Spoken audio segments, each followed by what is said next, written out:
जय Hind, Vande Mataram dear student. स्वागत है आपका आपके अपने यूट्यूब लर्निंग प्लेटफॉर्म माई डी यू यूनिवर्सिटी पे। स्टूडेंट्स, आज हम आपके लिए लेकर अवेलेबल है एक महामैराथन लेक्चर।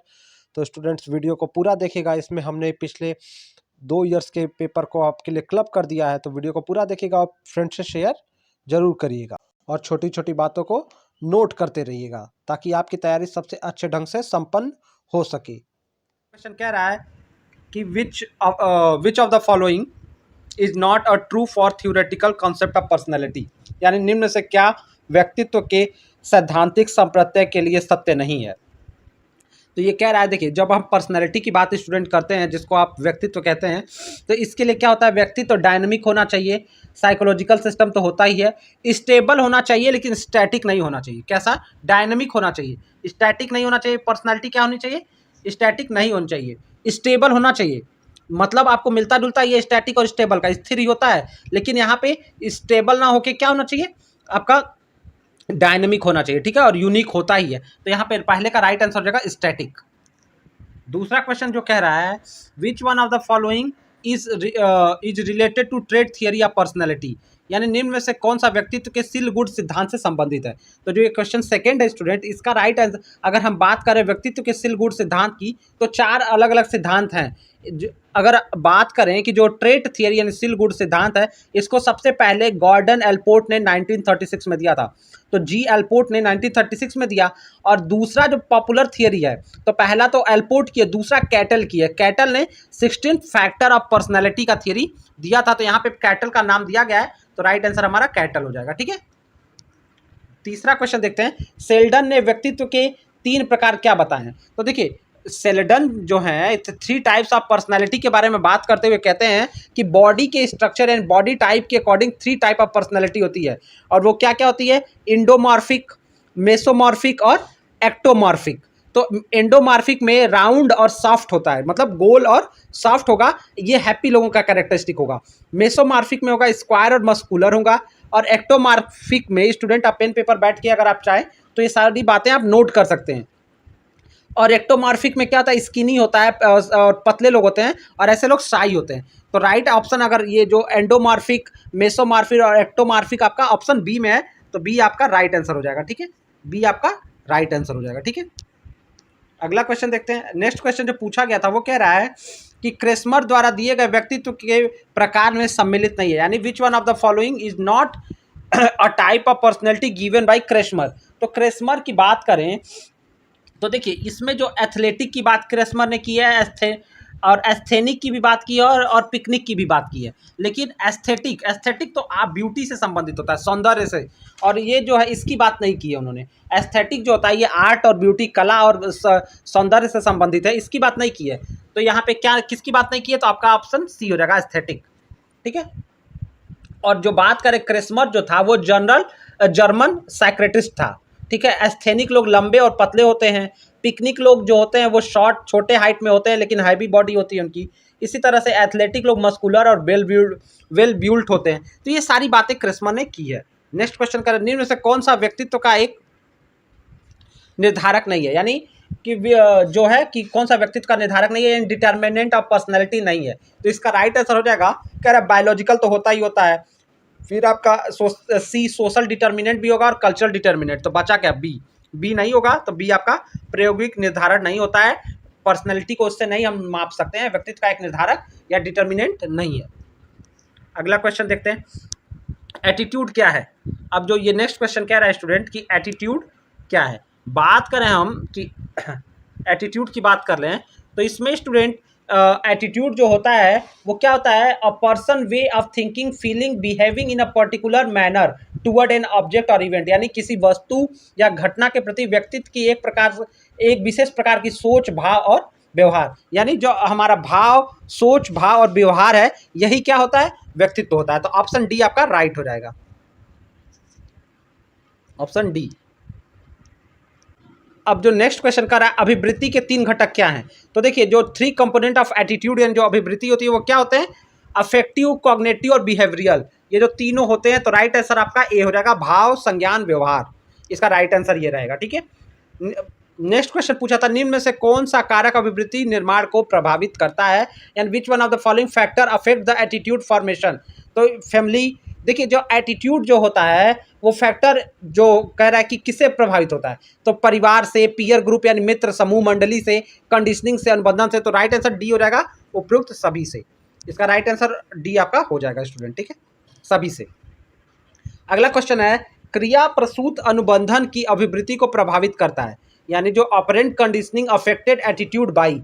तो कैसे करता है, जो क्रिया प्रसूत होता है इसका, देखिए क्रिया प्रसूत अनुबंधन जो ऑपरेंट कंडीशनिंग होती है, इसका प्रयोग सकारात्मक भावनात्मक अनुक्रिया करने से होता है, ठीक है। तो ये क्या करता है, जो ऑप्शन बी कह रहा है, ये करता है strengthening the desirable attitude and weakened the undesirable one, यानी डिजायरेबल जो वांछित है, जो जरूरी है, उसको, उस एटीट्यूड को मजबूत करता है, और जो अवांछित है उसको क्या करता है, कमजोर करता है। तो ऑप्शन बी आपका राइट हो जाएगा। नेक्स्ट क्वेश्चन देख लेते हैं। अगला क्वेश्चन कर रहा है कि which one of the following is not a way to form attitude, यानी एटीट्यूड को बनाने का, फॉर्म करने का, निर्माण करने का तरीका नहीं है। तो क्या तरीका नहीं है, एटीट्यूड के अभिवृत्ति निर्माण का तरीका नहीं है। तो कह रहा है डिसीजन मेकिंग, डायरेक्ट एक्सपीरियंस यानी प्रत्यक्ष अनुभव, सोशल इन्फ्लुएंस यानी सामाजिक प्रभाव, और डी कह रहा है फॉर्मल एजुकेशन। तो देखिए जो आपका ऑप्शन बी सी डी ये सब सही है, लेकिन कौन सा नहीं है एटीट्यूड फॉर्म करने का तरीका, तो आपका ऑप्शन ए नहीं है। बाकी जो बी सी डी वाले तरीके हैं, डायरेक्ट, सोशल और फॉर्मल, ये एटीट्यूड को बनाते हैं। इसके साथ साथ स्टूडेंट और नोट करेगा, कंडीशनिंग और ऑब्जर्वेशन यानी निरीक्षण, और जो कंडीशनिंग मतलब होता है किसी चीज़ का, मतलब किसी चीज़ का लालन पालन करना, उसको सेव करना, तो ये सारी चीज़ें इसके अंदर आती हैं, ठीक है। अगला क्वेश्चन है, निम्न में से क्या आत्मसम्मान को परिभाषित नहीं करता है। तो क्या आत्मसम्मान को परिभाषित नहीं करता, पहला कह रहा है कि पॉजिटिव और negative evaluation of self concept, यानी खुद को लेकर कि हम क्या अच्छा कर रहे हैं, क्या बुरा कर रहे हैं, यानी आत्म प्रत्यय का घनात्मक या ऋणात्मक मूल्यांकन, ये तो होगा ही स्टूडेंट। फिर कह रहा है हम दूसरे हमारे बारे में क्या सोचते हैं, तो दूसरे का हमारे बारे में क्या सोचना, तो हमारे आत्मसम्मान से कोई मतलब नहीं है। कभी कभी परिवार, समूह और संस्कृति के विचार, नैतिकता और मूल्य पर निर्भर करता है, ये तो होगा ही। हमारे व्यक्तित्व योग्यता का मूल्यांकन, तो ये तो है ही। लेकिन जो ऑप्शन आपका बी है स्टूडेंट, कि हमारे दूसरे हमारे बारे में क्या सोचते हैं, वो क्या नहीं है, वो आपके आत्मसम्मान को परिभाषित नहीं करता है। तो ऑप्शन बी आपका राइट हो जाएगा, ऑप्शन बी। नेक्स्ट क्वेश्चन देखते हैं, उच्च आत्मसम्मान की एक प्रमुख परिणति है। तो उच्च आत्मसम्मान की एक जो कहते हैं कि मेजर कॉन्सिक्वेंस क्या है हाई सेल्फ स्टीम का, तो कह रहा है निर्णय निर्माण में कमी। कह रहा है कि मेजर हाई सेल्फ स्टीम होगा तो निर्णय निर्माण में कमी, दूसरों के साथ खराब संबंध, आत्मविश्वास में कमी, पात्रता या सुरक्षा का भाव। तो उच्च आत्मसम्मान में क्या होता है कि पात्रता और सुरक्षा, feeling of worth and security, इसमें यही होता है। तो ऑप्शन आपका डी राइट हो जाएगा, बाकी आपका नहीं होगा। अगला क्वेश्चन है 13th क्वेश्चन कह रहा है, which one of the following is not a sign of low self esteem, यानी निम्न आत्मसम्मान का लक्षण नहीं है। तो इसमें क्या, निम्न आत्मसम्मान में क्या होता है, लैक ऑफ कॉन्फिडेंस, यानी जो आत्मविश्वास की कमी आ जाती है। तो इसमें क्या होता है, अति सामान्यकरण, मानसिक निस्पंदन, और फिर असर्टिवनेस, निश्चयात्मकता और ऋणात्मक निष्कर्षों पर कूदना, यानी जंपिंग टू निगेटिव कंक्लूजन। तो ये होता है जब आपका कॉन्फिडेंस खराब रहेगा तो आप ज़्यादा चीज़ों को सामान्य करेंगे, ठीक है, आप जल्दी से हमेशा नकारात्मक चीज़ों पे जाएंगे। तो इसमें क्या है कि नहीं है साइन, तो नहीं साइन है, निश्चय जो है इसमें आप निश्चय नहीं ले पाएंगे क्या करना है। लेकिन जो यहाँ दे दिया है तो ये आपका हाई सेल्फ स्टीम में होता है कि आप तुरंत डिसीजन ले लेंगे जल्दी से। लेकिन जो निश्चयात्मकता होती है वो लो सेल्फ स्टीम में, यानी जो निम्न आत्मसम्मान होता है उसमें नहीं होती है। नेक्स्ट क्वेश्चन देखते हैं। नेक्स्ट क्वेश्चन कह रहा है, आत्मविश्वास का क्या अर्थ है, मतलब अर्थ है। तो आत्मविश्वास मतलब होता है अपने और अपनी योग्यताओं पे विश्वास करना। आत्मसम्मान मतलब, आत्मविश्वास मतलब होता है one's believe on one's own ability. Option आपका बी राइट होगा। बाकी दूसरों, अपने प्रति दूसरों के मूल्यांकन, जो ए कह रहा है वो तो होगा नहीं, सी होगा नहीं, स्वयं नए कार्यों को रोकना, उपरोक्त सभी। ऑप्शन बी आपका राइट हो जाएगा, ठीक है। अगला क्वेश्चन देखते हैं। अगला क्वेश्चन कह रहा है, आत्मविश्वास बढ़ाने का एक तरीका क्या है। तो आत्मविश्वास बढ़ाने का तरीका क्या है, अपनी गलतियों को स्वीकार ना करना। नहीं, आत्मविश्वास बढ़ाना तो अपनी गलतियों को स्वीकार करना पड़ेगा, गलत हो गया। दूसरा कह रहा है दूसरों की कमजोरियों को चिन्हित करना। आपके आत्मविश्वास बढ़ाने से दूसरों की कमी का कोई मतलब नहीं है। तीसरा कह रहा है स्वयं से बात करने से बचे। नहीं, आत्मविश्वास बढ़ाना तो अपने आप से बात करना पड़ेगा, अपनी गलतियों पे काम करना पड़ेगा, अपने से पूछना पड़ेगा कि क्या सही है क्या गलत। तो ऑप्शन जो डी है वो आपका आत्म स्वीकृति का अभ्यास करें, यानी जो चीज़ें प्रैक्टिस सेल्फ असेसमेंट, कि आप अपने आप से पूछिए क्या सही है क्या गलत है, उसको स्वीकार करना चाहिए कि आपके अंदर क्या कमी रही, अपने से बात करना, ये सब चीज़ें आती हैं। तो आत्मविश्वास बढ़ाने के लिए ये आत्म स्वीकृति का अभ्यास करें, यहाँ सही होगा, खुद से बात करें, खुद की गलतियाँ स्वीकार करें, ये सब हो जाएगा। ठीक है, तो यहाँ पे सब में नहीं लगाया है तो हमारा ऑप्शन डी सही होगा।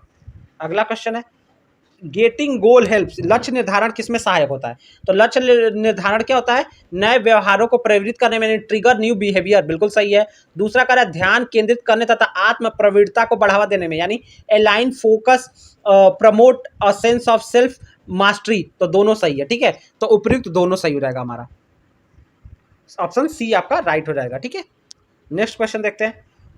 लक्ष्य निर्धारण का एक महत्वपूर्ण उद्देश्य क्या है, मेन यानी इंपॉर्टेंट पर्पज क्या है? गोल सेटिंग का या गोल डिटर्मिनेशन का। तो मोटिवेशन एंड विजन, ये एकदम सही है।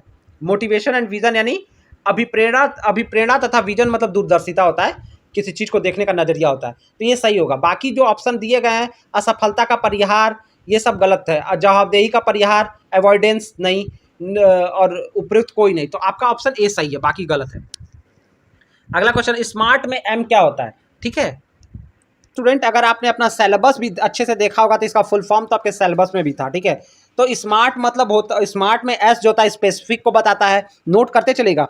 एम जो होता है मिजरेबल को बताता है, ए जो होता है आपका अचीवेबल को बताता है, आर जो होता है रियलिस्टिक होता है, और टी होता है टाइम बाउंड होता है। तो यहाँ पे एम पूछा है तो क्या हो जाएगा, आपको पता ही चल गया, मिजरेबल होगा, बी आपका राइट हो जाएगा। ठीक है, नेक्स्ट क्वेश्चन देख लेते हैं। जो नेक्स्ट क्वेश्चन है बहुत अच्छा क्वेश्चन है, कह रहा निम्न में से किसे समय बर्बाद करने वाला यानी टाइम वेस्टर नहीं माना गया है? तो देखिए सोशल मीडिया, इस पे टाइम वेस्ट होता ही है। मल्टीटास्किंग, बहुकार्य, बहुत सारा काम करना, इसमें भी जाएगा। कह रहा है वर्किंग विथ प्लान, योजना बनाकर कार्य करना। जब योजना बनाएंगे तो टाइम कैसे वेस्ट होगा, तो ये इसमें टाइम वेस्टर नहीं है, बाकी सारे टाइम वेस्टर हो जाएंगे। तो ऑप्शन आपका सी सही रहेगा कि ये टाइम वेस्टर नहीं है, यानी समय का बर्बाद करना नहीं है, टाइम वेस्ट करना नहीं है। टाइम वेस्टर मतलब समय प्रबंधन के 3 पी क्या है? अब देखिए जो 3 पी ऑफ टाइम मैनेजमेंट यानी समय प्रबंधन के 3 पी की बात करें तो इसमें होता है प्लानिंग, प्रायोरिटाइजिंग एंड प्रोड्यूसिंग। तो ऑप्शन है, ये किसमें सारे ऑप्शन है? तो स्टूडेंट ये सारे ऑप्शन की बात करें कि ये जो 3 पी वाली है तो ये सारे ऑप्शन आपके ऑप्शन सी में है, तो राइट आंसर आपका ऑप्शन सी हो जाएगा। ठीक है, ओके। अब जो नेक्स्ट क्वेश्चन देखते हैं क्या कर रहा है। नेक्स्ट क्वेश्चन जो कह रहा है, क्या कह रहा है कि वह व्यक्ति जो सूचना का प्रसारण करता है यानी जो मैसेज भेजता है, तो वो क्या करता है? तो भाई प्रेषक ही तो भेजेगा, तो इस सेंडर, जिसको अंग्रेजी में क्या बोलते हैं, सेंडर। तो जो ट्रांसमिट करता है मैसेज वो कौन होता है? सेंडर। जो मैसेज प्राप्त करता है वो रिसीवर। ठीक है, अगला क्वेश्चन, अच्छे संचार का आवश्यक घटक नहीं है। तो देखिए अच्छे संचार का आवश्यक घटक क्या नहीं है? कॉन्साइंस, संक्षिप्त होना चाहिए, कॉपी, कोहेरेंट मतलब सुसंगत होना चाहिए, कंप्लीट होना चाहिए, कम्युनिकेशन सही। तो आपका ऑप्शन क्या नहीं हो जाएगा? कॉपी। जो ऑप्शन बी है जो कॉपी या नकल, वो नहीं आपका हो जाएगा। तो यहाँ पे बी आपका आवश्यक घटक में कॉपी नहीं आएगा। ठीक है, ओके। नेक्स्ट क्वेश्चन कह रहा है कि संचार की बाधाओं को दूर किया जाता है कैसे? एक्टिव लिसनिंग, कंप्लेन करके, अवॉइड करके, इंफॉर्मेशन ओवरलोडेड यानी शिकायत करके, परिहार करके, सूचना अतिभार द्वारा। तो राइट ऑप्शन अगर इसमें से चुनना पड़ेगा, संचार की बाधाओं को कैसे दूर किया जाएगा, तो उसको सक्रिय एक्टिव लिसनिंग द्वारा आप सुनेंगे, जो चीज़ें बताई जा रही, तो सबसे बड़ी बाधा है कि अगर बिना मन के सुनेंगे तो एक्टिव लिसनिंग द्वारा उसकी बाधाओं को दूर किया जा सकता है। तो ऑप्शन ए आपका राइट हो जाएगा, ऑप्शन ए। ठीक है, इसको सक्रिय श्रवण द्वारा बाधाओं को दूर किया जा सकता है। अगला क्वेश्चन है, निम्न से कौन अवाचिक संप्रेषण यानी which of the following is not a non verbal communication? तो नॉन वर्बल में हम बोलते नहीं हैं, अपने हाव भाव से और जो होता है उससे चीज़ों को बताने की कोशिश करते हैं। तो इसमें क्या होता है? तो इसमें भाव, gesture, posture, eye contact, frequency of word uttered पर मिनट। ठीक है, तो कौन सा जो है उसका घटक नहीं है? तो ठीक है, इसमें आप गेस्चर, पोस्चर ये सारी चीज़ें हो जाएंगी, लेकिन जो डी है वो आपका ये जो है नॉन वर्बल कम्युनिकेशन में नहीं आएगा। ठीक है, और शाब्दिक संप्रेषण में नहीं आएगा। अगला क्वेश्चन है, श्रोता की आंखों में देखना बताता है, looking into eyes of the audience. अगर कोई बता रहा है, बोल रहा है, जो लेक्चर दे रहा है या डिलीवर कर रहा है, स्पीकर जो है वो ऑडियंस की आंखों में देखता है, तो वो क्या दिखाता है कि वो कॉन्फिडेंस से भरा हुआ है, सेल्फ कॉन्फिडेंस उसका हाई है, वो आत्मविश्वासी है। तो बी सी आपका सही हो जाएगा। अगला क्वेश्चन जो आया कर रहा है, जो para verbal communication refers to the message that we transmit through. तो पैरा वर्बल यानी परावाचिक संचार में हम क्या करते हैं, पैरावाचिक जो आपका ये होता है संचार, इसमें बात करें तो इसमें हम क्या करते हैं, इसमें हम आवाज स्वरों के उतार चढ़ाव यानी tone, pitch, placing of voice, ये सारी चीजें होती है। तो ये सारी चीजें किसमें हैं, तो ये आपका आवाज का स्तर, उतार चढ़ाव, गति, पेसिंग, जो ऑप्शन बी है वो आपका राइट है। और यही होता है para verbal communication, tone, pitch, placing. और जो गेस्चर और पोस्चर होता है ये नॉन वर्बल होता है। ठीक है, अगला क्वेश्चन देखते हैं, निम्न में से कौन सा संचार का घटक नहीं है। तो देखिए अगर हम बात करेंगे, ये क्वेश्चन बहुत टिपिकल बना दिया गया है, स्टूडेंट कह रहा है कि कौन सा संचार का घटक नहीं है। तो देखिए वर्बल, नॉन वर्बल और पैरा वर्बल ये तीनों कम्युनिकेशन के टाइप में आएगा, पार्ट ऑफ कम्युनिकेशन है। लेकिन जो फीडबैक है ये कम्युनिकेशन मॉडल, यानी इसमें जो इसके चरण है ये चरण में आएगा, कम्युनिकेशन का भाग है ये, ठीक है। लेकिन कम्युनिकेशन का जो आप कह सकते हैं कम्युनिकेशन प्रोसेस या कम्युनिकेशन मॉडल का ये एक घटक है। तो यहाँ पे ये तीनों, यहाँ पे जो है प्रतिपूर्ति जो है आपका वो कंपोनेंट में ना होकर क्या जगह कम्युनिकेशन मॉडल का एक वो हो जाएगा, ठीक है, या कम्युनिकेशन प्रोसेस का एक स्टेप हो जाएगा। तो इसमें से चुनना है तो हम फीडबैक को चुनेंगे। बाकी जो वर्बल, पैरा वर्बल और नॉन वर्बल यानी वाचिक, परावाचिक और अवाचिक सूचना है, ये तीनों पार्ट ऑफ कम्युनिकेशन है। ठीक है स्टूडेंट, कभी कभी हमको आंसर क्वेश्चन के अकॉर्डिंग करना पड़ता है, इसीलिए वो होता है, नहीं तो सेंडर, रिसीवर, मैसेज, चैनल, ये सब जो है, और जो फीडबैक है जो ऊपर दिया था वो क्या है, वो सब कम्युनिकेशन मॉडल के स्टेप है या कम्युनिकेशन प्रोसेस के स्टेप है। ठीक है, अगला क्वेश्चन है डैश यानी खाली is a way of listening and responding to another person improve mutual understanding. तो कह रहा है दूसरों की खाली स्थान, दूसरों की बात सुनने और अनुक्रिया करने का एक ऐसा तरीका जो आपसी समझ को बढ़ावा देता है। तो वो कौन सा तरीका है, एक्टिव लिसनिंग, जिसको आप सक्रिय श्रवण कहते हैं। तो वही एक ऐसा तरीका जिससे हम दूसरों की बातों को ध्यान से सुनते हैं, इससे दोनों के बीच में रिश्ते प्रगाढ़ होते हैं। ठीक है, और जिस कंक्लूजन पे आदमी जल्दी पहुंच पाता है। अगला क्वेश्चन था कि 3R of active listening. Active listening के 3R यानी सक्रिय श्रवण के 3R क्या होते हैं, तो स्टूडेंट याद रखिएगा, रिपीट, रिफ्लेक्ट और रिस्पॉन्ड होते हैं। ऑप्शन सी आपका राइट हो जाएगा, ऑप्शन सी आपका क्या हो जाएगा, राइट हो जाएगा। ठीक है, नेक्स्ट क्वेश्चन देखते हैं, किसी परिस्थिति में दूसरे के दृष्टिकोण से यह समझ सकने की क्षमता कि वह व्यक्ति कैसा अनुभव कर रहा है कहलाती है। तो जब वह व्यक्ति, देखिए किसी के साथ संवेदना रखना जो होता है वो सिंपैथी कहलाता है, सहानुभूति। लेकिन जब दूसरे की भावना, दूसरे कैसा महसूस कर रहा है और वो चीज़ खुद महसूस करना, वो कहलाता है परानुभूति, जिसको इम्पैथी कहते हैं। तो यहाँ पे इसका राइट आंसर इम्पैथी हो जाएगा। ठीक है, सिंपैथी नहीं होगा, और वो आपका क्या हो जाएगा, इम्पैथी, परानुभूति। ठीक है, और टेलीपैथी तो अलग ही चीज़ है। अगला क्वेश्चन, अंतर्व्यक्तिक संबंध सामाजिक सहचर्य यानी interpersonal relationship is a social associate between 2 और मोर पर्सन। जो इंटरपर्सनल रिलेशनशिप होता है वो सोशल एसोसिएट बिटवीन 2 या और मोर पर्सन। तो 2 पर्सन की इसके बीच में होगा, समूह के बीच में होगा, मोर में परिवार। तो राइट आंसर आपका सब हो जाएगा, तो डी सही हो जाएगा, ऑल ऑफ एबव या ऑल ऑफ दीज। अगला क्वेश्चन है, which one of the antecedent condition of interpersonal relation यानी अंतर्व्यक्तिक संबंधों की एक पूर्ववर्ती दशा। तो पूर्ववर्ती दशा क्या है, ठीक है, तो खराब रिश्ते, सन्निकता, आत्ममुग्धता, ये नहीं होगा। राइट आंसर आपका हो जाएगा निर्भरता। जो अंतर्व्यक्तिक यानी इंटरपर्सनल रिलेशन होता है उसमें डिपेंडेंसी होती है, ठीक है, निर्भरता होती है दूसरे पे। अगला क्वेश्चन है, संबंध महत्वपूर्ण होते हैं क्योंकि वो व्यक्ति की बहुत सी आवश्यकताओं को पूर्ण करते हैं सिवाय। तो देखिए संबंध जो होते हैं ये आपको साइकोलॉजी के अकॉर्डिंग बताना है, भावनाओं में बह के नहीं बताना है। तो ये कह रहा है कि रिलेशनशिप जो होते हैं इंपॉर्टेंट होते हैं क्योंकि वो हमारी ज़रूरतों को पूरा करते हैं। किन किन ज़रूरतों को, शक्ति की आवश्यकता, जब आपको कमज़ोर महसूस हो करें, आपको दूसरे का साथ चाहिए तो भी ठीक। नीड ऑफ बिलोंग, संबंधन की आवश्यकता बिल्कुल। सोशल एक्सचेंज बिल्कुल। प्रेम पाने की आवश्यकता, तो इससे आपका संबंध नहीं है रिलेशनशिप। अगर आप प्रेम पाने की जो कह रहा है need to feel the love, इससे आपका रिलेशनशिप का कोई कुछ नहीं होने वाला है। आपको लग सकता है ये सही है, लेकिन ये जो आपको साइकोलॉजिकल एस्पेक्ट पे देखेंगे तो प्रेम पाने की आवश्यकता आपको है इसलिए संबंध की जरूरत है, नहीं, ऐसा नहीं है। ठीक है, अगला क्वेश्चन है, कह रहा way to improve interpersonal relation involve यानी अंतर्व्यक्तिक संबंधों को सुधारने के तरीके में क्या क्या आता है। तो इसमें खुलापन, openness, set boundaries, active listening यानी सक्रिय समझ। तो राइट आंसर हो जाएगा उपयुक्त सभी, यानी ऑप्शन डी आपका राइट हो जाएगा। तो उपयुक्त सभी इसका राइट आंसर हो जाएगा डी। ठीक है, किस अंतर व्यक्ति संबंध को सुधारने के लिए खुलापन होना चाहिए, सीमांकन का निर्धारण होना चाहिए, सक्रिय समझ सब होना चाहिए। अगला, इंटरपर्सनल रिलेशनशिप हेल्प इन किसमें मदद करता है? तनाव वृद्धि में। देखिए मदद किसमें करता है? तनाव वृद्धि घटाने में, हृदय रोग का खतरा कम करने में, ये तो सही है। आयु घटाने में नहीं, आयु बढ़ाने में सहायक होता है, और साथ का खतरा बढ़ाने में नहीं, कम करने में। तो बस एक ही ऑप्शन सही बनाया है, वो बी। तो ये आपका राइट आंसर हो जाएगा बी। ठीक है, अगला क्वेश्चन देखते हैं। आचरण या प्रक्रिया का इलेक्ट्रॉनिक मानक है, electronic standard of conduct of procedure.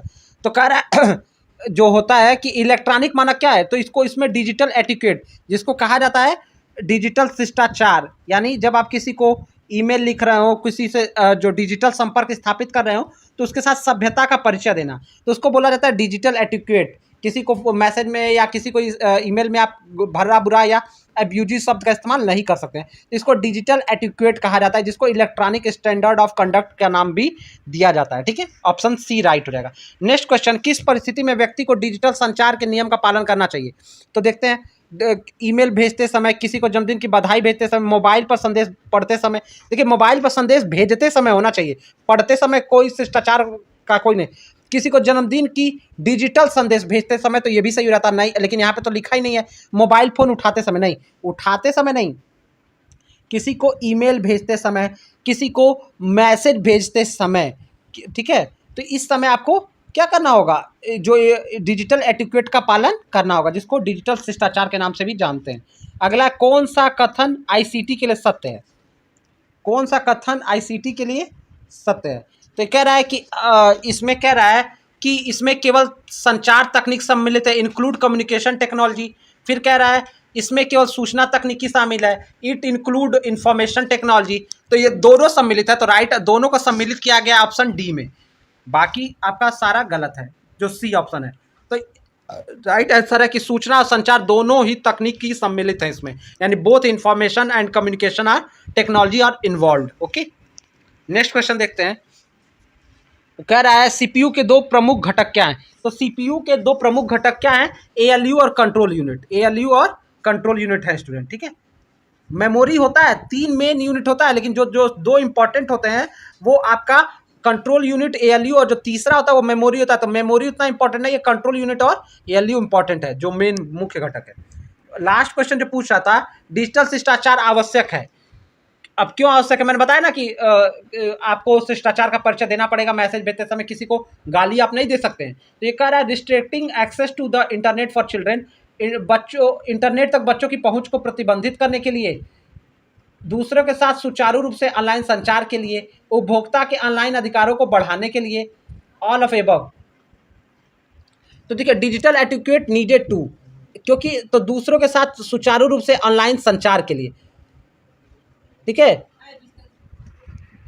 तो स्टूडेंट अगर इसमें बात करें तो जो ऑप्शन ए है वो तो आपका गलत है, तो लेकिन जो बी और सी वो दोनों सही हो सकता है। और ऑप्शन डी कह रहा है उपरोक्त सभी, तो उपरोक्त सभी को हम नहीं जाएंगे। बी कह रहा है दूसरों के साथ सुचारू रूप से ऑनलाइन संचार के लिए, to increase online rights for user, उपभोक्ता के ऑनलाइन अधिकारों को बढ़ाएंगे। तो ये बी और सी तो राइट हो सकता है, लेकिन इसमें से सबसे ज़्यादा सही हो जाएगा कि दूसरों के साथ सुचारू रूप से ऑनलाइन संचार के लिए। ठीक है, अगर ये जो पहला ऑप्शन कह रहा है इंटरनेट तक बच्चों की पहुँच को प्रतिबंधित करने के लिए डिजिटल शिष्टाचार आवश्यक नहीं है। ठीक है, तो यहाँ पे जो है दूसरों के साथ सुचारू रूप से ऑनलाइन संचार के लिए इम्पोर्टेंट है। ठीक है, तो यहाँ पे बी हमको ज़्यादा सही लगा। ठीक है, बाकी डी तो नहीं हो पाएगा। डी अगर होता कि अगर ए ऑप्शन में कुछ सुधार कर दिया जाता। ठीक है, तो यहाँ पे राइट आंसर बी हो जाएगा, to properly communicate with the others online. पहला क्वेश्चन करा है, निम्नलिखित में से किस मनोवैज्ञानिक ने सभी व्यक्तियों को अंतर्मुखी और बहिर्मुखी में विभाजित किया? तो स्टूडेंट्स आपको मैं बता दूं कि ये पेपर में कम्युनिकेशन स्किल और पर्सनैलिटी डेवलपमेंट में साइकोलॉजी के बहुत सारे क्वेश्चन डाले गए हैं, और जो तो ये यही पूछना चाह रहा है किस साइकोलॉजिस्ट ने पर्सनालिटी को इंट्रोवर्ट और एक्सट्रोवर्ट, यानी इंट्रोवर्ट मतलब अंतर्मुखी और एक्सट्रोवर्ट मतलब बहिर्मुखी में डिवाइड किया है? तो स्टूडेंट किसने किया है? कार्ल यूंग ने किया है। ठीक है, कार्ल यूंग जो है जो स्विस साइकोलॉजिस्ट था। ठीक है, स्विस मनोविज्ञानवादी था, ठीक है, मनोवैज्ञानिक जिसको आप कह सकते हो, ठीक है। तो काल युग ने किया, ठीक है। पहले का ऑप्शन बी राइट होगा। अभिवृत्ति के कितने तत्वों से मिलकर बनी है, यानी जो आपका एटीट्यूड होता है वो कितने एलिमेंट को कंसिस्ट करता है। तो स्टूडेंट एटीट्यूड में जिसको अभिवृत्ति कहते हैं आप उसको, उसमें 3 एलिमेंट होते हैं। कितने? 3 तत्व से मिलकर बना होता है। पहला होता है अफेक्टिव, जिसको भावात्मक कहते हैं, नोट करिएगा स्टूडेंट्स। दूसरे को कहते हैं बिहेवियरल, जिसको कहते हैं व्यवहारात्मक, और तीसरे को कहते हैं कॉग्निटिव, जिसको कहते हैं संज्ञानात्मक। तो जो एटीट्यूड इन 3 एलिमेंट से मिलकर बना होता है।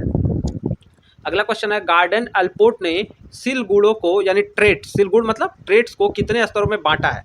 तो गार्डन अल्पोर्ट ने जो आपके ट्रेट होते हैं जिसको आप सील गुण कहते हो, उसको 3 स्तरों में बांटा, और वो स्तर क्या है? कार्डिनल, सेकेंडरी और सेंट्रल और सेकेंडरी।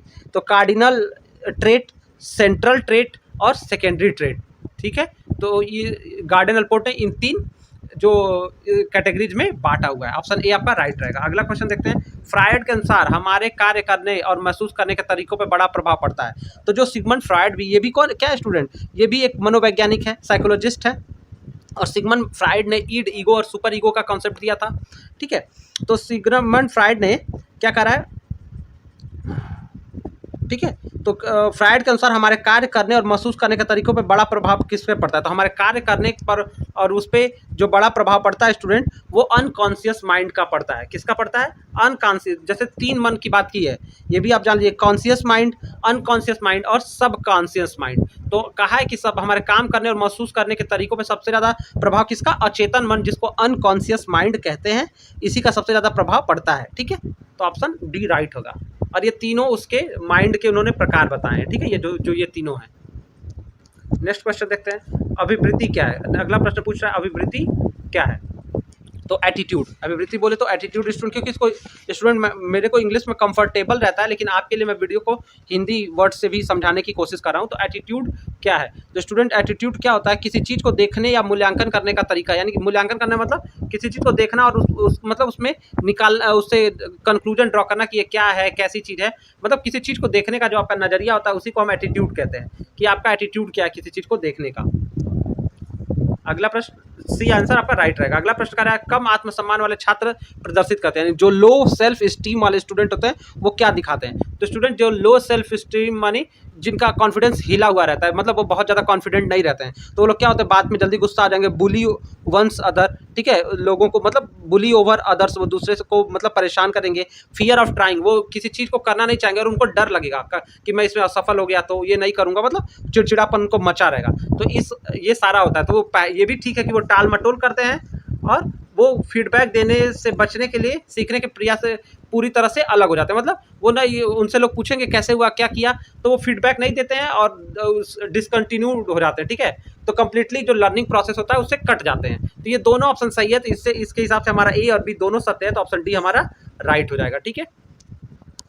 अगला प्रश्न कह रहा है, निम्न में से कौन सा बिग 5 पर्सनैलिटी मॉडल का एक आयाम नहीं है? तो बिग 5 पर्सनैलिटी जो है, जिसको आप कहते हो बिग 5 पर्सनैलिटी मॉडल, ठीक है।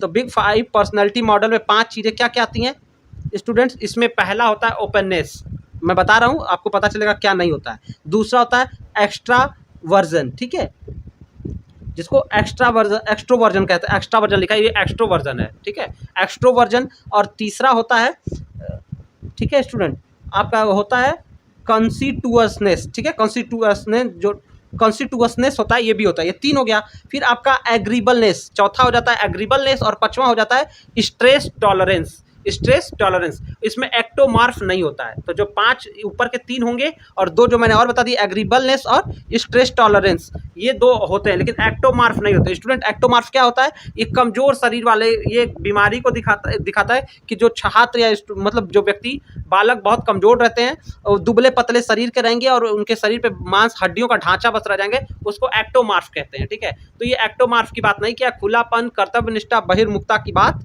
किया गया है, ठीक है। अगला प्रश्न, फील्ड प्रेषक का पता इंगित करता है जिससे ईमेल भेजा जाता है। तो जिसको ईमेल भेजा जाता है, तो जो ईमेल भेजता है वो सेंडर होता है, वो भेजता है, ठीक है। तो individual sender's address, sender address किस में दिखाता है? फ्रॉम में। ईमेल भेजते हैं तो फ्रॉम में ही तो सेंडर एड्रेस होता है। टू जो होता है ये रिसीवर का एड्रेस होता है। अगर रिसीवर के लिए पूछता तो टू सही हो जाता है। बीसीसी क्या होता है? ब्लाइंड कार्बन कॉपी होती है स्टूडेंट। और इनबॉक्स, जिसमें आपका मैसेज आता है, उसको इनबॉक्स कहते हैं। चलिए। चलिए नेक्स्ट क्वेश्चन देखते हैं। अगला क्वेश्चन देख लेते हैं स्टूडेंट। कह रहा है कि कार्बन कॉपी सीसी का प्रयोग क्या उपयोग है, यानी कार्बन कॉपी किस लिए इस्तेमाल किया जाता है। तो स्टूडेंट ईमेल में सीसी और बीसीसी दोनों आता है। आप देखेंगे कभी ईमेल खोलिएगा, मोबाइल में ही खोलिएगा, तो जो मैसेज भेजता है सेंडर, किसको भेजना है रिसीवर, और बीसीसी और सीसी दो कॉलम और होता है। तो बीसीसी होता है स्टूडेंट ब्लाइंड कार्बन कॉपी और सीसी होता है कार्बन कॉपी। ठीक है, तो कार्बन कॉपी का यूज क्या है स्टूडेंट। कार्बन कॉपी में जो होता है कि प्राप्त संदेश, जो सीसी के में संदेश अन्य सभी प्राप्तकर्ताओं के लिए विद्यमान रहते हैं। ठीक है, इसमें पता चलता है स्टूडेंट कि जो है कि ये आपने कहाँ से, मतलब किसको किसको और ये मेल भेजा हुआ है, अन्य प्राप्तकर्ताओं को वो दिखाता है, जबकि बीसीसी में ऐसा शो नहीं होता है कि और किसको किसको यही मेल फॉरवर्ड किया गया है। ठीक है, तो ऑप्शन बी आपका राइट रहेगा कि प्राप्तकर्ता सीसी संदेश में अन्य सभी प्राप्तकर्ताओं के लिए दृश्यमान होता है, कि मतलब जिसको मिल रहा है तो वो देख सकता है कि यही मेल किसको किसको और भेजा गया है, वो आपका सीसी होता है। लेकिन बीसीसी में जिसका नाम डाल दे रहा है या ईमेल एड्रेस पड़ जाए तो वो उसको देखा नहीं जा सकता है कि उसमें अगर किसी को पढ़ा तो वो देख नहीं पाएगा कि किसको किसको ये मेल और भेजा गया है। ठीक है, तो बी आपका राइट होगा। अगला प्रश्न दे रहा है, जब मैं दूसरे व्यक्ति को सुन रहा हूं तो सही शारीरिक भावभंगिमा क्या होगा, यानी when I am listening to other person which will be the right body language. भावभंगिमा मतलब बॉडी लैंग्वेज स्टूडेंट। ठीक है, तो बॉडी लैंग्वेज कैसा होगा जब आप किसी को सुन रहे हैं, तो आपका बॉडी लैंग्वेज तो कह रहा है मैं अपनी बाहों को अपनी छाती पर रखता हूं, मतलब आप अपना हाथ इधर उधर अपने शरीर पे रख रहे हैं अपने। ठीक है, तो ऐसा है, मैं अक्सर पीछे झुकता हूं और अपने शरीर को स्पीकर से दूर कर देता हूं, ऐसा मतलब पीछे हट जा रहा है, ऐसे अपने आप को पीछे ढकेल रहे हैं वहाँ खड़े होकर। मैं अक्सर थोड़ा आगे झुका रहता हूँ, ये भी गलत है। मैं उस व्यक्ति से 1 फुट दूर पे खड़ा हूँ, तो बिल्कुल यही सही है कि 1 फुट की दूरी बना के ध्यान से मैं उसकी बातों को सुन रहा हूँ, ना बहुत ज़्यादा पास रहना है ना बहुत ज़्यादा दूर, 1 फुट की दूरी बना ही रखनी है। ठीक है, तो ऑप्शन डी आपका राइट हो जाएगा। अगला प्रश्न, किसे एक परिवार का सदस्य नहीं माना जाएगा। तो कि कौन परिवार का सदस्य नहीं है, इसमें से ग्रैंड पेरेंट्स होते हैं, अब इन लॉज होते हैं, माता पिता होते हैं, दोस्त परिवार के सदस्य नहीं है। ठीक है, तो डी वाला ऑप्शन आपका राइट हो जाएगा कि फ्रेंड्स नहीं होते हैं। अगला प्रश्न, बातचीत शुरू करते स्टूडेंट आप किस कॉलेज से वीडियो देख रहे हैं हमें कमेंट करके बताइएगा। साथ ही साथ वीडियो को फ्रेंड से शेयर करना ना भूलिएगा स्टूडेंट, इतना मेहनत आपके लिए करते हैं, आपका एक शेयर और सपोर्ट सब्सक्राइब तो बनता है यार। ठीक है, तो आप जल्दी से फटाफट से वीडियो को फ्रेंड से शेयर जरूर कर देना। अगला क्वेश्चन, बातचीत शुरू करते समय साथ ही साथ आप हमारे व्हाट्सएप और टेलीग्राम ग्रुप से जुड़ना चाहते हैं तो लिंक आपको वीडियो के डिस्क्रिप्शन में मिल ही जाएगा, वहाँ से आप जुड़ सकते हो। बातचीत शुरू करते समय मैं आमतौर पे क्या करता हूँ, तो बातचीत शुरू करते समय मैं आमतौर पर छोटी सी बात में नई बातचीत को वार्म अप कर देता हूँ, यानी मिक्स कर देता हूँ। छोटी छोटी बातों में नई बातों को क्या कर देता हूँ, न्यू वार्म कन्वर्सेशन को, मतलब जिसपे लोग वार्म कन्वर्सेशन, यहाँ पे मतलब स्टूडेंट क्या है कि जिसमें लोग रुचि लें, उसको मिक्स कर देता हूँ। छोटी छोटी बातों से बचकर अधिक भागता हूँ, बातचीत करने से बचता हूँ, शिकायत करता हूँ। तो ये नहीं होगा, पहला वाला सही है कि बातचीत कोई छोटी छोटी बात हो रही तो आप उसमें नई बातें ऐसे मिक्स करिए कि लोगों का इंटरेस्ट बन जाए और एक अच्छा कन्वर्सेशन हो, तो वो सही है। ठीक है, तो पहला ए वाला सही होगा, बाकी तीनों निगेटिव है, बी सी डी निगेटिव है, बस ए वाला सही स्टेटमेंट है। अगला प्रश्न क्या पूछ रहा है, निम्नलिखित में से कौन प्रभावी प्रेषण होने में बाधक है, यानी प्रेषण मतलब स्टूडेंट या संप्रेषण मतलब कम्युनिकेशन। तो इफेक्टिव कम्युनिकेशन में बाधा क्या है, तो स्टूडेंट लैंग्वेज बैरियर, जितने तरह के बैरियर होते हैं कम्युनिकेशन में, मैंने और वीडियो में आपको बताया है, तो वो बाधक है। तो यहाँ पे बैरियर क्या है, इन्फॉर्मेशन रिचनेस, तो ये बैरियर तो है नहीं। क्लैरिटी ऑफ मैसेज अच्छा रहेगा तो अच्छे से सब मतलब आपका संचार स्थापित होगा, ये भी सही है। श्रवण एक्टिव लिसनिंग रहेंगे तब तभी ना आप कुछ बोल रहे हो दूसरा अच्छे से सुन रहा है, तो वो भी जरूरी है। लेकिन सांस्कृतिक डिफरेंस क्या है, ये बाधा बनेगा। मान लीजिए आपको उर्दू नहीं आती है, या मान लीजिए आपको तमिल नहीं आती है और आपसे एक तमिल वाला व्यक्ति बात कर रहा है, तो आपको उससे बात करने में क्या होगा, बाधा महसूस होगी ना। तो ये कल्चरल डिफरेंस जो है वो संप्रेषण को प्रभावी बनाने में बाधक है, तो डी सही हो जाएगा, आपका राइट आंसर रहेगा यहाँ का। अगला क्वेश्चन, प्रभावी मुखर संचार यानी इफेक्टिव असर्टिव कम्युनिकेशन के लिए कौन एक शक्तिशाली निर्धारक है, चाहे वो लिखित हो चाहे वो मौखिक हो। तो प्रभावशाली जब संदेश करेंगे तो अपनी बात करेंगे, वे उनकी बात नहीं करेंगे। तो प्रभावशाली जो कम्युनिकेशन या रिटन या स्पोकन होते हैं उसके लिए मैं संदेश, यानी आई वाला जो मैसेज होता है कि मैंने ये किया, मैं आपसे मिलना चाहता हूँ, या जो भी हो, तो आई वाला जो मैसेज होता है वो प्रभावशाली माना जाता है, जबकि दे, यू और वी वाला प्रभावशाली नहीं माना जाता, ये थर्ड पर्सन को दिखाता है। ठीक है, तो ए डी वाला आंसर राइट रहेगा। अगला प्रश्न, कौन सा संचार प्रणाली को अप्रभावी बनाता है, यानी प्रभावी नहीं अप्रभावी कर देता है, बेकार कर देता है, इनइफेक्टिव कर देता है। तो इनइफेक्टिव क्या कर देता है स्टूडेंट, तो कह रहा है एम्बिग्विटी, अस्पष्टता, अगर यही आंसर होगा। अस्पष्ट अगर कोई बात आप कहेंगे कि मतलब ही नहीं समझ में आया कि आप क्या कहना चाह रहे हो, तो आपके कम्युनिकेशन का, आपके संचार का क्या मतलब रह गया। बाकी संक्षिप्तता में अपनी बात रख दिए, क्लैरिटी मतलब स्पष्टता रही और ईमानदारी रही, तो ये तीनों तो प्रभावी बनाते हैं, लेकिन अस्पष्टता इसको क्या बनाता है, अप्रभावी बनाता है। तो ऑप्शन ए आपका राइट होगा। चलिए नेक्स्ट क्वेश्चन कर रहा है इनकम्पिटेंस। कम्पिटेंस मतलब बोले प्रभावी संचारक की योग्यता का आकलन इन आधारों पे किया जाता है। तो कम्पिटेंस मतलब competence of an effective communicator can be judged on the basis of. तो जो प्रभावी संचारक की योग्यता का आकलन कैसे आप कर सकते हो, ये पूछना चाह रहा है। तो कह रहा है संचारक का व्यक्तित्व से करोगे, फिर क्षेत्र में अनुभव से करोगे, लक्षित दर्शकों के साथ अंतर क्रिया, inter activity with target audience, meeting the needs of the target audience. तो उसको आप प्रभावी संचारक यानी जो कम्युनिकेटर है उसको कैसे मानोगे कि ये इफेक्टिव है, जब लक्षित दर्शकों की आवश्यकता की पूर्ति करे। आप किसी सेमिनार में हो और कोई आया है ऐसा भाषण दे रहा है जिससे आपका कोई लेना देना नहीं है, तो वो अच्छा इफेक्टिव कम्युनिकेटर नहीं माना जाएगा। लेकिन आप कहीं बैठे हुए हो और कोई आप जो मैसेज डिलीवर कर रहा है, जो स्पीकर है, वो आपकी ज़रूरतों पे बात करे, आप जिसलिए बैठे हो आपसे क्या संबंध है उसका, क्यों आप वहाँ पे हैं, उन सब बातों पे बात करे, तो वो इफेक्टिव कम्युनिकेटर होता है। तो डी वाला ऑप्शन यहाँ से राइट रहेगा कि वो लक्षित दर्शकों की आवश्यकता को पूरा करने पे वाली बातों पे बात करेगा। ठीक है, अगला प्रश्न, लोगों और संगठन के बीच जानकारी को संप्रेषित करने और समझने की क्षमता को किस रूप में जाना जाता है। तो student, capacity to communicate and understand information between people और organization is known as channel richness.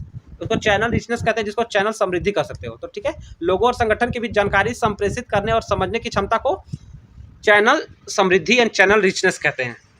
अगला क्वेश्चन, निम्नलिखित में से कौन सा संदेश भेजे जाने का एक वैध तरीका है। तो संदेश आप कैसे कैसे भेज सकते हो, ईमेल से भेज सकते हो, स्काइप से भेज सकते हो, वीडियो कॉन्फ्रेंसिंग से, बिल्कुल भेजने के लिए। फिर कर ब्लॉग, फैक्स, त्वरित संदेश, ब्लॉग से, फैक्स से, टेक्सटिंग एंड सोशल नेटवर्किंग से, ऑल ऑफ दिस से। तो स्टूडेंट, ईमेल से, स्काइप से, वीडियो कॉन्फ्रेंसिंग से सबसे संदेश आप भेज सकते हो। ठीक है, तो उपरोक्त सभी आपका राइट आंसर हो जाएगा। ठीक है, ईमेल से, स्काइप से, वीडियो कॉन्फ्रेंसिंग से भी क्या संदेश भेजा जा सकता है, बात की जा सकती है, और साथ ही साथ ब्लॉग से, फैक्स से, इंस्टेंट से, मैसेज से भी संदेश आप भेज सकते हो। मतलब संदेश भेजने का मतलब यहाँ पे कम्युनिकेशन करना, संचार स्थापित करना, बातों को, सूचनाओं को पहुँचाना। तो स्टूडेंट, डी वाला सही रहेगा। संदेश प्रसारित करने वाले व्यक्ति को कहा जाता है। तो जो संदेश देता है वो क्या होता है, सेंडर होता है। जो प्राप्त करता है संदेश, जिसके लिए भेजा जाता है, वो रिसीवर होता है। चैनल यानी जिस माध्यम से संदेश भेजा जाए, जैसे टेलीफोन से भेजा जाए तो माध्यम टेलीफोन हो गया, और रिस्पांस मतलब क्या प्रतिक्रिया आई, वो बातों सुनकर उसने को कैसा लगा, उसको रिस्पांस कहते हैं। तो स्टूडेंट, ये सारी बातें मैंने समझा दी। तो संदेश भेजने वाले को सेंडर कहते हैं, प्रेषक। आमतौर पर संचार होता है जिसमें सूचना या संदेश एक व्यक्ति से दूसरे व्यक्ति में स्थानांतरित किया जाता है। तो ठीक है, किस में स्थानांतरित किया जाता है, संचार में। तो स्टूडेंट, इंटरपर्सनल कम्युनिकेशन में जो इन्फॉर्मेशन होता है एक पर्सन से दूसरे पर्सन के बीच में, उसको हस्तांतरित कहा जाता है। जो इसको पारस्परिक कम्युनिकेशन भी आप संचार भी कह सकते हो हिंदी में। ठीक है, तो बी वाला राइट होगा। अगला क्वेश्चन, हमसे अधिकांश लोग बोलते समय शब्दों के अलावा डैश और डैश का उपयोग करके बातचीत करते हैं। तो हम में से मतलब हम लोगों में से ज़्यादातर लोग बात करते हुए किसका इस्तेमाल करते हैं, भाव भंगिमा, ठीक है, गेस्चर्स एंड बॉडी लैंग्वेज का इस्तेमाल करते हैं। किसका, गेस्चर्स एंड बॉडी लैंग्वेज का किसका इस्तेमाल करते हैं। हम में से अधिक लोग जो होते हैं बात करते समय वो भाव भंगिमा और बॉडी लैंग्वेज का इस्तेमाल करते हैं, गेस्चर्स एंड बॉडी लैंग्वेजेस। अगला प्रश्न, नेटवर्क जिसमें संगठन के सदस्यों किसी के साथ भी संवाद कर सकते हैं, संगठन के सदस्य किसी के साथ भी संवाद कर सकते हैं, उसे किस रूप में हम जानते हैं। तो स्टूडेंट, जब हम एक नेटवर्क में के सदस्य जो है आपस में कोई किसी के साथ बात कर सकता है तो उसे संचार नेटवर्क यानी कम्युनिकेशन नेटवर्क कहते हैं। ए वाला राइट हो जाएगा। अगला प्रश्न, भाव प्रदर्शन, अशाब्दिक चेहरे, शरीर की गति होती है जिन्हें उपयोग किया जाता है। तो स्टूडेंट, जो भाव प्रदर्शन यानी नॉन वर्बल मतलब जिसको बोला जा सके संचार, और नॉन वर्बल मतलब जो बोला ना जाए, जिसको इशारे से मतलब बात किया जाता है। भाव प्रदर्शन, अशाब्दिक चेहरे और शरीर की गति होती है जिनका उपयोग किया जाता है। तो इसमें किसका उपयोग किया जाता है स्टूडेंट, इसमें ठीक है, कह रहा है कि व्यक्ति जागरूकता को पूरा करने के लिए, भावना व्यक्त करने के लिए, दोनों में से इनमें से कोई नहीं। तो इफेक्टिव नॉन वर्बल में क्या किया जाता है, वो एक्सप्रेस इमोशन, ऑप्शन जो सी है ये सही रहेगा। इसमें हम एक्सप्रेस पर्सनल नीड को भी दिखाते हैं और अपने इमोशन को भी व्यक्त करते हैं, यानी अपनी ज़रूरतों को पूरा करने के लिए और भावना व्यक्त करने, दोनों के लिए हम क्या करते हैं, बॉडी लैंग्वेज या नॉन वर्बल कम्युनिकेशन का इस्तेमाल करते हैं। ठीक है, बॉडी लैंग्वेज नॉन वर्बल में आता है स्टूडेंट। ठीक है, तो दोनों के लिए, जैसे रोना, हंसना, मुस्कुराना, दिखाना, ये हमारी ज़रूरतें हैं, इसको पर्सनल नीड कहेंगे, व्यक्तिगत ज़रूरतें, तो इसको भी प्रदर्शित कर सकते हैं और अपनी भावनाओं को दिखाने के लिए भी इसका हम प्रयोग करते हैं। तो सी वाला राइट रहेगा। अगला क्वेश्चन, गतिशील अशाब्दिक संचार के तत्वों को संदर्भित करता है जो बातचीत के दौरान होता है। तो गतिशील अशाब्दिक संचार के तत्वों को क्या दिखाता है? ठीक है स्टूडेंट, तो जो गतिशील अशाब्दिक संचार के तत्वों को संदर्भित करता है जो बातचीत के दौरान परिवर्तन एबल होता है, परिवर्तन योग्य, चेंजेबल होता है, परिवर्तन के योग्य होता है। तो dynamic refers to element of non verbal communication that are changeable during interaction. जो बातचीत के दौरान क्या होता है, गतिशील अशाब्दिक संचार परिवर्तन योग्य होते हैं। अगला क्वेश्चन, हैप्टिक्स विशिष्ट अशाब्दिक व्यवहारों के अध्ययन को संदर्भित करता है। तो स्टूडेंट जो हैप्टिक्स होता है, हैप्टिक्स में एनिमल या पीपल के टच द्वारा संचार, मतलब छू के भावनाओं को व्यक्त करते हैं। प्राणी या जानवर, हैप्टिक्स जो होता है, हैप्टिक्स जो कम्युनिकेशन है, इसमें किसके द्वारा अपने बातों को या अपने सूचना को व्यक्त किया जाता है? स्पर्श द्वारा। ठीक है, टच द्वारा। तो इसको हैप्टिक्स में आपका राइट आंसर होगा, टच के द्वारा अपने क्या कहते हैं, अपने व्यवहारों को व्यक्त करते हैं।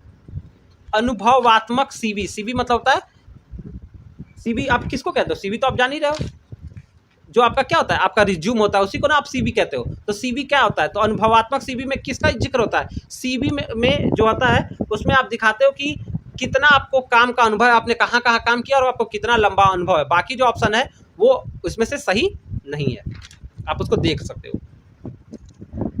अगला क्वेश्चन, जो जोन्स ने 1968 के अनुसार अभिवृद्धि को कैसे मतलब माना, कैसे बनते हैं? तो जो जोन्स ने 1968 के अनुसार अभिवृद्धि को कैसे माना? उसने माना कि मोर एक्सपोजर इफेक्ट से बनते हैं। किसके? जो होता है mayor exposure effect, sorry mayor exposure effect से बनते हैं। यहाँ आगे प्रदर्शन जोड़ लीजिए, मेयर एक्सपोजर इफेक्ट यानी प्रदर्शन से बनते हैं, यहाँ प्रदर्शन जोड़ लीजिए। ठीक है, ओके। तो जो जोन्स के अनुसार 1960 अभिवृत्ति मात्र प्रदर्शन से यानी मात्र प्रदर्शन से जुड़ते, वो क्या करते हैं, बनते हैं। बीसीसी का पूर्ण रूप क्या है स्टूडेंट? बीसीसी का रूप मैंने बताया, ब्लाइंड कार्बन कॉपी। ठीक है, सीसी को कार्बन कॉपी के नाम से जानते हैं, ईमेल में ये आता है।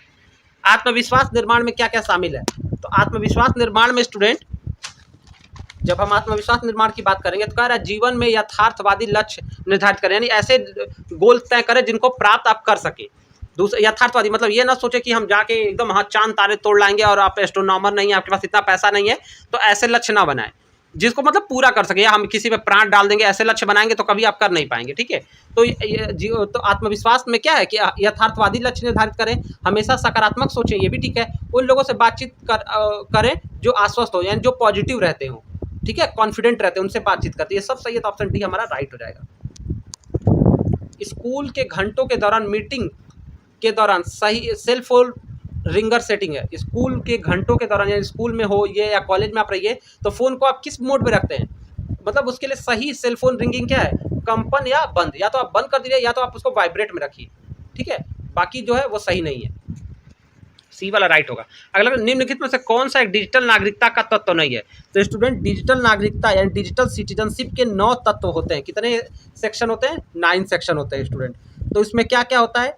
पहला डिजिटल एक्सेस यानी डिजिटल पहुंच, एक्सेस मतलब पहुंच। डिजिटल मार्केटिंग कह रहा है, डिजिटल कॉमर्स, डिजिटल लॉ। तो स्टूडेंट डिजिटल मार्केटिंग नहीं होता है, अभी बता दे रहा, ये नहीं होता है। ये जो 9 तत्वों में डिजिटल मार्केटिंग नहीं होता, बाकी डिजिटल वाणिज्य, डिजिटल कॉमर्स, डिजिटल लॉ होता है। इसके साथ साथ स्टूडेंट और चाहे तो आप लिख सकते हैं डिजिटल लॉ एंड एथिक्स होता है, digital etiquette and digital manner होता है, डिजिटल राइट एंड रिस्पॉन्सिबिलिटी होती है, डिजिटल हेल्थ एंड वेलनेस होता है, डिजिटल लिटरेसी होती है और डिजिटल कम्युनिकेशन होता है, और अंतिम वाला डिजिटल सिक्योरिटी होता है। स्टूडेंट चाहे तो आप वीडियो को पीछे करके एक एक बातों को नोट कर सकते हैं, वीडियो फास्ट लगे तो स्लो करके भी आप नोट कर सकते हैं। स्टूडेंट वीडियो को फ्रेंड से शेयर करना ना भूलिएगा, चैनल को सब्सक्राइब जरूर करिएगा स्टूडेंट्स। ठीक है, इससे आपको कोई परेशानी नहीं होगी, आपको सारे रिलेटेड वीडियोस आते ही आपको नोटिफिकेशन मिल जाएंगे, आपको इधर उधर भटकने की जरूरत नहीं है, कहीं कमेंट करके आपको वीडियोस के बारे में पूछने की जरूरत नहीं है। स्टूडेंट अगर आपको फिर भी कोई डाउट होता है तो आप हमें कमेंट करके या हमारे व्हाट्सएप ग्रुप पे मैसेज करके हमसे पूछ सकते हैं। अगला क्वेश्चन कर रहा है, निम्नलिखित में से कौन सा कारक व्यक्तित्व को प्रभावित करता है? तो व्यक्तित्व को प्रभावित करने वाले कारक क्या क्या है स्टूडेंट? तो कह रहा है अनुवांशिकता और शारीरिक विशेषताएं यानी हेरिडिटरी और फिजिकल फीचर बिल्कुल, पारिवारिक वातावरण, सांस्कृतिक कारण, प्रायोगिक कारण। तो स्टूडेंट पहले तो हेरिडिटरी काज होता है यानी अनुवांशिकता रहती है, दूसरा कह रहा है पारिवारिक वातावरण, ये भी रहता है कि कैसे वातावरण में है तो आपका व्यक्तित्व ऐसा ही होगा, तीसरा कल्चरल फैक्टर यानी किस संस्कृति से है वो भी आपके व्यक्तित्व को प्रभावित करेगा। तो पहला, दूसरा, तीसरा सही है, प्रायोगिक कारण नहीं है। तो स्टूडेंट ऑप्शन आपका चौथा सही हो जाएगा, सॉरी ऑप्शन बी आपका राइट होगा, पहला, दूसरा, तीसरा। अनुवांशिकता जिसको हेरिडिटरी फीचर कहते हो, बाकी फैमिली इन्वायरमेंट और कल्चरल फैक्टर, ये तीनों जो है मानव के व्यक्तित्व को, पर्सनैलिटी को प्रभावित करते हैं। हम काम करने में विलंब क्यों करते हैं? काम में क्यों विलंब करोगे भैया? तो अपर्याप्त संसाधन यानी काम करने के संसाधन ना हो, मैं कहाँ से शुरू करूँ, मतलब कहाँ से स्टार्ट करें, इसके लिए कंफ्यूज रहते हैं। जब आपके साथ होता है स्टूडेंट एग्जाम आता है, आप कहाँ से पढ़ना शुरू करें, कंफ्यूज हो जाते हो, इसीलिए विलंब करते हो, असफल होने से डरते हो। तो ये सब सही है, इसीलिए कोई काम करने से बालक बचता है और इन सब चीज़ों के लिए उसको अपना कॉन्फिडेंस बढ़ाने की ज़रूरत है और वो एक अच्छे मेंटर से अपना मार्गदर्शन ले सकता है। टीचर उसको गाइड करेगा कि कैसे काम को करना है।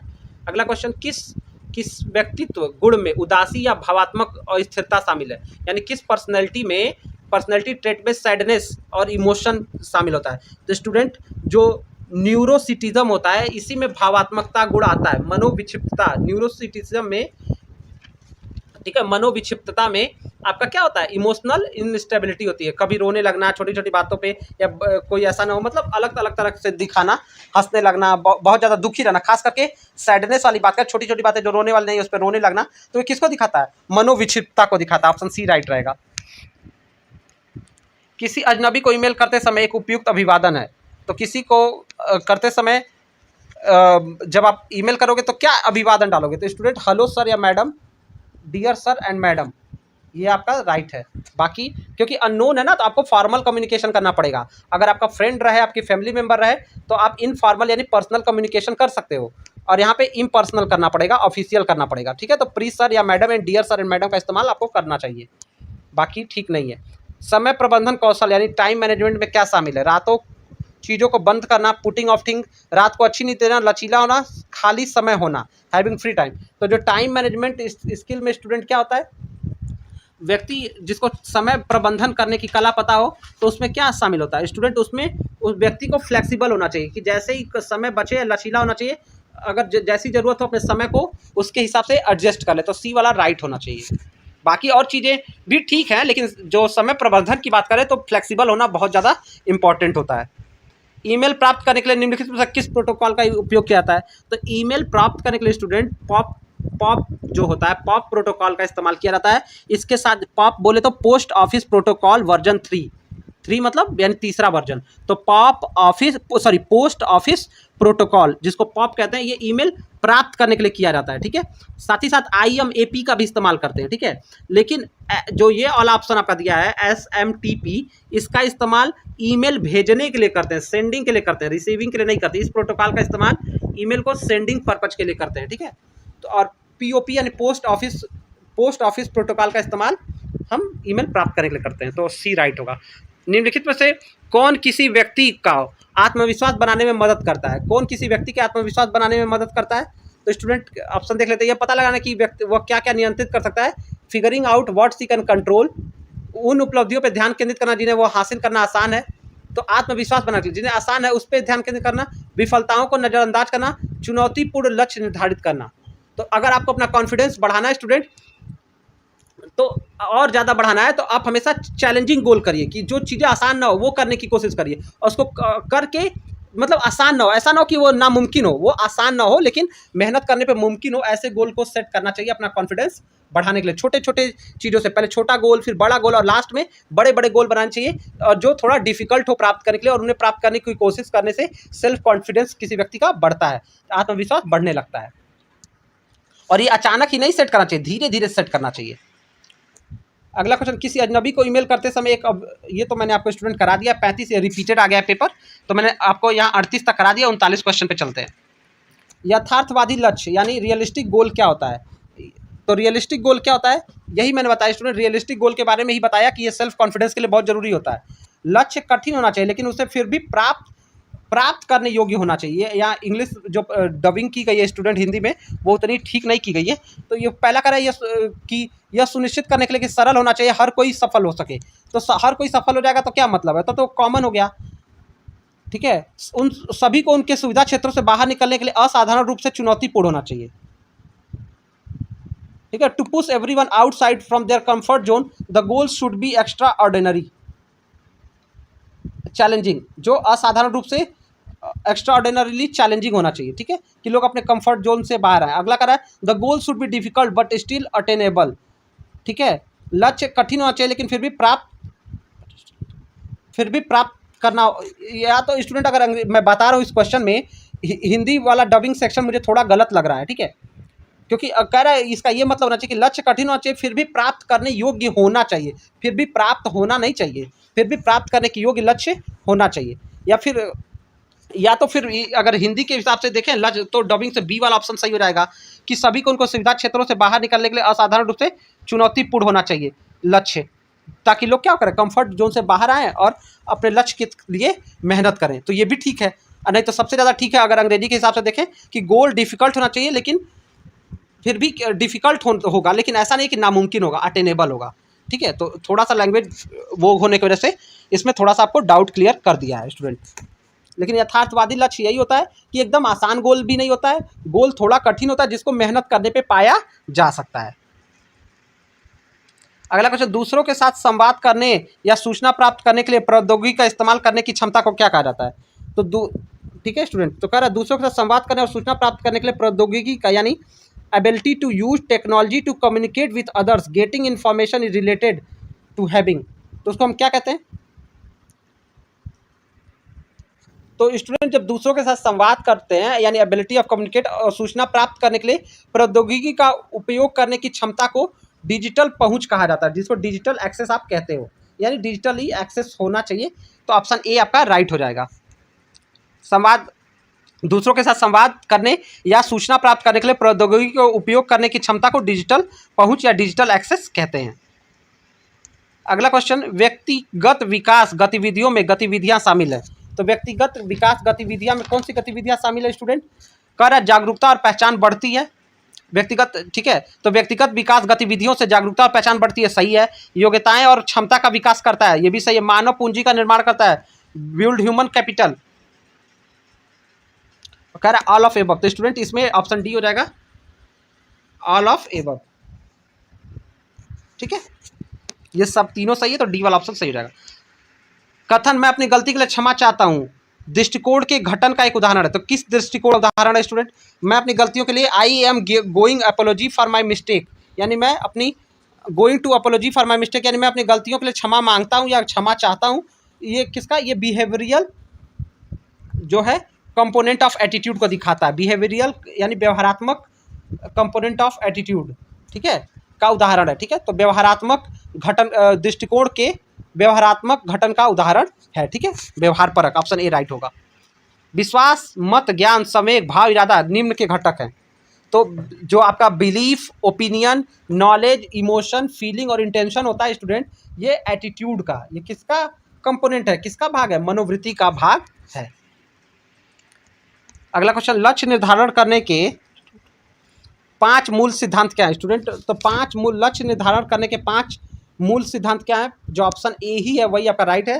पहले क्लैरिटी होनी चाहिए, क्लैरिटी मतलब स्पष्टता, अ सेंस ऑफ चैलेंजिंग यानी चुनौती, फिर कमिटमेंट, फिर फीडबैक और फिर टास्क कॉम्प्लेक्सिटी, कार्य जटिलता। ये सब लक्ष्य निर्धारण करने के 5 मूल सिद्धांत है, तो ऑप्शन ए ही आपका राइट हो जाएगा। 5 basic principle of goal setting are clarity, challenging, commitment, feedback, task complexity. अगला प्रश्न, निम्नलिखित में से मन की कौन सी संरचना आनंद सिद्धांत के अनुसार निर्देशित होती है, यानी प्लीजर प्रिंसिपल के अनुसार माइंड की कौन सी स्ट्रक्चर डायरेक्ट होती है। तो स्टूडेंट ईड, ईगो और सुपर ईगो 3 तरह की जब बात की गई है, तो ईड जो होता है वो क्या कहता है, प्लीजर प्रिंसिपल है। एक ईड जो होता है कि जिसमें आपको आनंद आता है वो काम करने में, ईड। ईगो होता है वो कहता है कि मना करता है कि नहीं नहीं ये ना करो, ये तुम्हारे लिए अच्छा नहीं है। ईड कहता है अरे इसमें बहुत आनंद आ रहा है, यही काम करो, भले वो आपके लिए अच्छा हो बुरा हो, वो ये नहीं बताता है। ईगो कहता है अरे ये मत करो, इससे नुकसान होगा, ठीक है। और सुपर ईगो क्या करता है, कहता है थोड़ा सा कर लो, वो मतलब दिमाग की वो अवस्था कहती है अरे थोड़ा सा कर लो, बाकी मत करना, थोड़ा सा तो कर लो। इससे आपके अंदर की क्यूरियोसिटी खत्म हो जाती है। जैसे आप गेम खेलना चाहते हो, एग्जाम है, तो ईड कहता है नहीं नहीं बहुत अच्छा लग रहा है, खेलो खेलो कोई बात नहीं, एग्जाम को मत देखो। फिर ईगो जो होता है वो कहता है अरे नहीं एग्जाम है, पढ़ने चलो। फिर जो सुपर ईगो होता है मानव में, वो कहता है अच्छा, दोनों को बैलेंस करते हुए कहता है अच्छा थोड़ा सा खेलो फिर तुरंत चलो पढ़ाई करने। तो ईड जो होता है वो क्या करता है, वो प्लीजर प्रिंसिपल है। ईगो जो है वो क्या करता है, वो फॉरबिट करता है। और सुपर ईगो क्या है, वो बैलेंस प्रिंसिपल है। बैलेंसिंग प्रिंसिपल क्या है, सुपर ईगो है, जिसको आप इदम, अहम और परा अहम के नाम से जानते हो, ठीक है। तो समय प्रबंधन रणनीतियों में शामिल क्या है, तो समय प्रबंधन यानी टाइम मैनेजमेंट में क्या क्या आता है, निगरानी और योजना, लक्ष्य निर्धारण, दोनों आता है स्टूडेंट। तो ऑप्शन डी सही रहेगा, ए और बी दोनों, ठीक है। टाइम मैनेजमेंट में मॉनिटरिंग एंड प्लानिंग और गोल सेटिंग दोनों आता है। चलिए स्टूडेंट और क्वेश्चन की तरफ बढ़ चलते हैं। अगला प्रश्न कह रहा है आत्मविश्वास एक माप है, तो जो सेल्फ कॉन्फिडेंस होता है वो किसका एक माप है, वो ट्रेट यानी सील गुण का माप है। किसका माप है, ऑप्शन ए ट्रेट का माप है, सील गुण का माप है, ठीक है। ऑप्शन ए आपका राइट हो जाएगा। नेक्स्ट क्वेश्चन क्या कर रहा है, निम्नलिखित में से किसे आत्मसम्मान के प्रमुख तत्वों में शामिल नहीं किया जाता है। तो आत्मसम्मान के प्रमुख तत्वों में कौन सा स्टूडेंट शामिल नहीं है, पहला कर रहा है आत्मविश्वास, सुरक्षा की भावना, आत्मविकलांगता, अपनेपन की भावना। तो आत्मविकलांगता जो है स्टूडेंट, यानी अपने आप को हीन महसूस करना, सेल्फ हैंडीकेपिंग, ये जो है सेल्फ स्टीम का तत्व नहीं है, उसमें शामिल नहीं है, सी वाला। अगला क्वेश्चन, इलियट और मैकग्रेगर ने 2001 से संबंध शोध में, ये गलत लिखा है स्टूडेंट, इलियट और मैकग्रेगर ने 2001 के शोध से पहले लक्ष्य के 3 श्रेणियों को वर्गीकृत किया था सिवाय। यानी ये सीधे से कहना चाह रहा है कि इलियट और मैकग्रेगर के 2001 से के रिसर्च से पहले, यानी 2001 के शोध से पहले जो गोल थे वो कौन से 3 कैटेगरियों में बांटे गए थे, तो इसमें वो कौन सा एक नहीं है। तो स्टूडेंट 2001 से पहले जो गोल यानी लक्ष्य थे वो 3 बांटे गए थे। उसमें पहला था परफॉर्मेंस अप्रोच, पहला था मास्टरी गोल, दूसरा परफॉर्मेंस अप्रोच गोल और तीसरा था परफॉर्मेंस अवॉइडेंस गोल। बस अवॉइडेंस गोल नहीं था, परफॉर्मेंस अवॉइडेंस गोल 2001 से पहले था। लेकिन जब 2001 में इलियट और मैकग्रेगर आए तो इन्होंने इसको 4 भागों में बांट दिया। और वो 4 भाग क्या बांटा, आप नोट करना चाहे तो नोट कर लीजिएगा। उन्होंने मास्टरी अप्रोच को रखा, पहले तो मास्टरी अप्रोच को रखा, दूसरा में मास्टरी अवॉइडेंस को भी ले आए। मास्टरी अप्रोच के साथ क्या ले आए, मास्टरी अवॉइडेंस, यानी क्या करना है, किस चीज़ को करना है जिस पे हमारा महारत हासिल हो, किस चीज़ को नहीं करना है जो हम बिल्कुल नहीं कर सकते, हम जानते हैं ये नहीं कर सकते, उस पर रखा। फिर लिखा परफॉर्मेंस अप्रोच कि क्या क्या पे हम काम कर सकते हैं, परफॉर्मेंस अप्रोच। और चौथा रखा परफॉर्मेंस अवॉइडेंस। तो इलियट और मैकग्रेगर ने गोल के 4 भागों में बांट दिया था, इससे पहले 3 भागों में बटा था, जिसमें अवॉइडेंस गोल नहीं शामिल है, बाकी जो 3 आपके स्क्रीन पर दिख रहे हैं वो शामिल है। आशा करते हैं स्टूडेंट आपको मेरी बातें अच्छे से समझ में आ रही होंगी। तो कमेंट करके हमारा कॉन्फिडेंस बढ़ाएगा, वीडियो को शेयर करना ना भूलिएगा। सेल्फ स्टीम यानी आत्मसम्मान का अर्थ है, तो student self confidence, self confidence मतलब आप आत्मविश्वास, और सेल्फ स्टीम मतलब आत्मसम्मान। तो आत्मसम्मान में क्या आता है, किसी व्यक्ति को आत्मसम्मान में किसी व्यक्ति को अपने बारे में मूल्य निर्णय, किसी के व्यवहार पर आंतरिक नियंत्रण, संतुष्ट में देरी करना, किसी के व्यवहार पर बाहरी नियंत्रण। तो स्टूडेंट आत्मसम्मान मतलब आपने अपने आप का एक लेवल बनाया ना कि मेरा आत्मसम्मान है, मैं ये काम करूँगा, ये काम नहीं करूँगा, कहाँ पे मेरी इंसल्ट हो रही है वहाँ पे नहीं जाना है। तो ये सब आपके आत्मसम्मान की बात होती है। तो पहला ऑप्शन सही है कि value judgement of a person about himself, हमने अपने बारे में अपना क्या लेवल तय किया है, क्या मेरा महत्व है। अगर कहीं पे उससे हमारे लेवल के अनुरूप हमको ट्रीट नहीं किया जाएगा, कहीं मैं जैसे मान लीजिए कहीं स्टूडेंट हैं और कहीं पे जाके हमको मजदूरी करना हो तो हम नहीं करेंगे ना, क्योंकि हमारा आत्मसम्मान गवाही नहीं देगा। तो स्टूडेंट इस तरह से ऑप्शन ए सही हो जाएगा आपके लिए। स्टूडेंट हमने PSY 100 के 50 क्वेश्चन को डील किया। आशा करते हैं वीडियो लेक्चर अच्छा लगा होगा। तो स्टूडेंट कमेंट करके बताइएगा कि आपने कितने क्वेश्चन सही अटेम्प्ट किया। मिलते हैं नेक्स्ट वीडियो में स्टूडेंट, अपना ख्याल रखिए।